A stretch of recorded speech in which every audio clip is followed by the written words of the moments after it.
Hello and welcome again to the Phil Taylor Jones Show. I'm your host, Phil Taylor Jones, but I guess you already know that. Today we're going to talk about something that I mentioned that we would talk about in the next installment, but we were so busy with this Casey Hickox Ebola thing, it sort of got sidetracked. But it's along the same vein. This president, God, I get nauseated when I even say it. Yeah. He worked fervently on this, and I hate to call his name, but I have to in this case because it's part of the plan, Obamacare. He's a bad taste in my mouth. Anyway, he worked so hard on this to get it up and running, and now it is. And it's a bunch of crap is actually what it is. Affordable Health Care Act. Yeah, affordable my butt. And there's still so many loopholes, and a lot of people still have problems with it.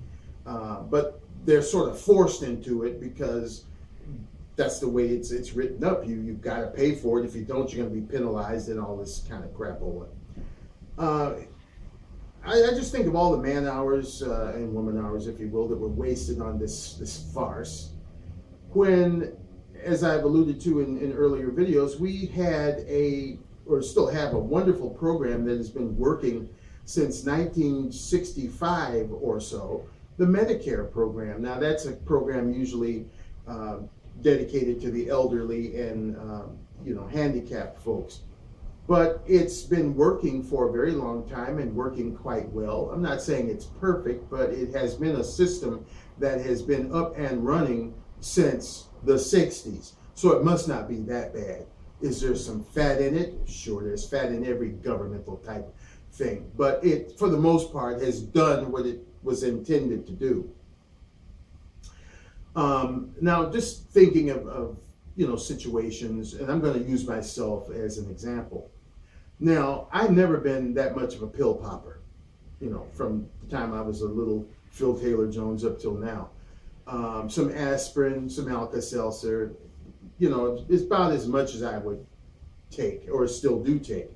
Now, in my younger years, I did have asthma, and I had to take prescribed medications for that, and I didn't like it, but I did. And the reason I didn't like it was because when I took this medication, it made me feel really out of it. I felt like a zombie. I didn't feel like me for about 2 to 3 hours after I came out of the asthmatic spell that I was having. I never liked that. I guess now there are some people who say, oh yeah, man, that's cool feeling like you're bombed out of your gourd. Well, I didn't care for that. And that's why I don't take medicines to this day. Now, what I do take with great religious tendency, if you will, are supplements and vitamins. I have faith in that. It makes me feel better. And I have no problem taking it. But here's the rub. Now, if I want some kind of medicine that the doctor prescribes for me that will possibly kill me, possibly give me liver or stomach cancer, possibly cause my blood pressure to go up, give me diabetes, or some other heinous thing, I can get as much of that as I want to for free or at a very reduced cost. But if I want these supplements that I've talked about or these vitamins, I got to pay through the nose to get those. Now, on one side, free medicine that I have no faith in, that would sit up in my medicine cabinet and expire for free, or something that I have total faith in that will really help me, that will give me no side effects for an accelerated cost. That's the trade-off. I would have liked to have seen a system where anything that you deem good for your health, within reason, I'm not talking about illegal drugs and stuff, but I'm saying over-the-counter stuff or vitamins and supplements. If you feel that's going to be helpful to you, you can get that on the Medicare ticket. I would have liked to have seen Medicare extended to the whole country instead of Obamacare, because Medicare makes pretty good sense. everybody pays into the system when you're working, and you get it back, And so if you extend it, to every citizen and still have people pay into it, then it's a national healthcare program, and you don't have to have all these do yous and I do's. Sure, there's some bugs to work out of it. There's some fat to cut. There's some, restrictions that may apply, because some idiot would go out there and try to get the whole drugstore full of vitamins and what have you, because they know that it's free and what have you. No, I'm not saying that. You put some restrictions on there, impose some kind of, cost effective. Say, well, you've already reached your deductible or your limit or your quota or what have you, so you'll have to wait until next month or at the next quarter or however it is you have to work it, so that you will pick up the slack of those idiots that want to abuse the system. But what I'm saying is, for those people out there that are like me who shy away from these stupid medicines because the FDA and all these other muckety mucks who are approving these fly-by-night medications that you hear advertised one day, and then the next 2 days down the road you got some attorney saying, if you've taken this and and that's crazy too, if you or a loved one has taken this medicine and are ill or have died, call this number, you may be entitled to monetary compensation. So can you imagine, hey, yeah, I took so-and-so and I died, and I'm calling you to get my monetary compensation. It's really nuts, that they don't check the language on some of their commercials. But my point being, if I don't have faith in this medicine, but I have faith in natural supplements that I have, that I know will help me, why can't I get those for free, also? It's crazy. And for him to have sat there and devoted so many man hours and so much time and so much money into this stupid thing that I also don't have any faith in, is crazy, So that's just my spin on that. Why would I waste time spending money on something that would kill me when or getting something rather for free that I know will kill me, when I would much rather get free those things? And vitamins and supplements come to you at a smaller cost than some of these medications. Some of these medications are expensive. Some of them are like upwards of $50 to $80 per pill, not per bottle, per pill, per capsule, per tablet. So that's expensive as opposed to a bottle of vitamins or some other kind of supplement like say chromium picolinate or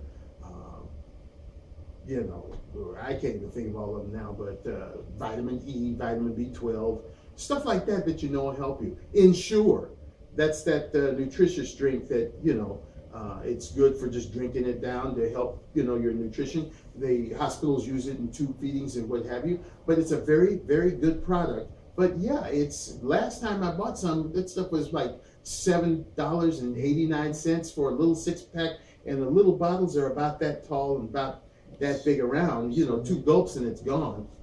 And, stuff like that's very good for you, Geritol, Centrum, and all of that, but you gotta buy that stuff.